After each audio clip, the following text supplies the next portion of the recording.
सर्व विद्यार्थी मित्र यांचं या आजच्या इंग्रजी विषयाच्या तासिकेमध्ये सर्वांचं स्वागत। आपण शिष्यवृत्ती अंतर्गत किंवा इतर स्पर्धा परीक्षांसंदर्भात काही महत्त्वाच्या संकल्पना पाहणार आहोत। आजची आपली संकल्पना आहे इंग्रजी भाषेमधील महत्त्वाच्या संकल्पना। बाळांनो लक्ष द्या। There are 26 alphabets in English. How many alphabets? 26. In that, some are vowels and some are consonants. Vowels म्हणजे काय बाळांनो? स्वर। जसे मराठी भाषेमध्ये अ आ इ उ ए हे जे स्वर आहेत त्या पद्धतीने इंग्रजी भाषेमधले स्वर आहेत। आणि कॉन्सोनंट म्हणजे व्यंजन आहे। There are 5 vowels. How many vowels? 5 vowels. And then how many consonant? 21. In that A, repeat after me. A, E, I, O, U. Those are vowels. Understood? Have you understood? म्हणजे तुम्हाला समजलं? Okay, next. And remaining all words are consonant. Concept clear? हे लक्षात ठेवा बाळांनो, कारण परीक्षेमध्ये प्रश्न येतो how many vowels are there, how many consonant, तेव्हा आपण उत्तर द्यायचं।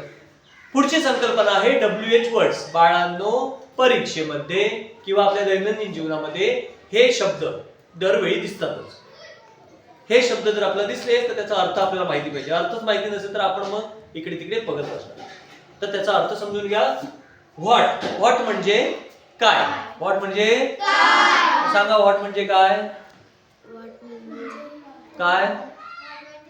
व्हॉट म्हणजे म्हणजेच काय? व्हॉटचा अर्थ आहे काय। मग या व्हॉटचा उपयोग करून एखादं वाक्य मला कोण सांगेल? हा दीदी सांग मोठ्या आवाजात। What is your name? बस खाली। Very good, sit down. आपण व्हॉट इज युअर नेम प्रश्न विचारला ना, तुझं नाव काय? त्यासाठी व्हॉट वापरलं। त्या पद्धतीने वापर होतो हू। WHO हू। हू म्हणजे कोण? प्रश्न कसा तयार होईल? हू आर यू म्हणजे काय? तू कोण आहेस? Who are you. त्यानंतर आला व्हाय। व्हायचा अर्थ आहे का। वाक्य कोणाला सांगता येईल? मी सांगतो। व्हाय आर यू गोइंग? तू का जातोयस? बरोबर आहे? बरोबर आहे? त्या पद्धतीने देन व्हेन। व्हेन म्हणजे केव्हा, कधी। मी जर म्हटलं I am going to Mumbai, मी मुंबईला जातोय, तुम्ही मला मराठीत काय म्हणता? केव्हा, कधी जाताय? In English you can ask question when are you going in Mumbai. कळालं? अरे कळालं? पुढे आहे व्हेअर। पुढे काय आहे? व्हेअर म्हणजे कोठे। व्हेअर म्हणजे कोठे। प्रश्न तसा वेअर आर यू गोइंग, पुढे इकडे जाताय, मी नंतर लिहून देईन तुम्हाला। त्यानंतर विच। विच म्हणजे कोणते। विच म्हणजे कोणते। हा पुढे बघा, आता आपण म्हणतो ना my favourite colour is yellow, बरोबर आहे? कोणी विचारला तुम्हाला which is your favourite colour, तो असं विचारेल का? बरोबर आहे। Which is your favourite colour? हा my favourite colour is pink असं विचारू शकतो। What is your favourite colour name? Yellow, pink. Then whom. Whom म्हणजे कोणाला। मी असं म्हटलं I will give you good marks म्हणजे मी तुम्हाला चांगले मार्क्स देणार। तुम्ही प्रश्न काय मला विचारणार? कोणाला? काय विचारणार तुम्ही प्रश्न? कोणाला? मग मी म्हणणार आय विल गिव्ह यू, मी तुला देणार। हुम म्हणजे कोणाला। हुम म्हणजे काय? कोणाला। पुढे आहे हुज, कोणाचे। सपोज मला एखादा पेन सापडला, हा पेन पडलेला सापडला, मी काय प्रश्न विचारू शकतो? असं विचारणार what is your pen, where is your pen?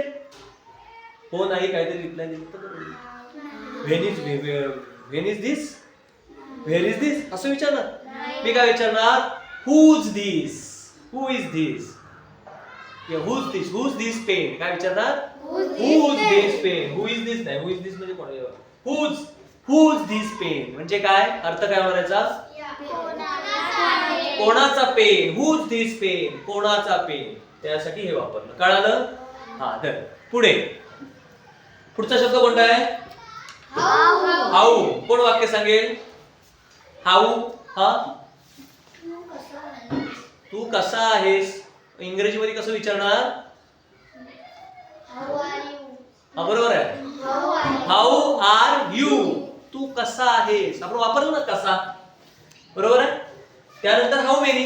How many बस खाली. हाऊ मेनी एखादी गोष्ट मोजतात.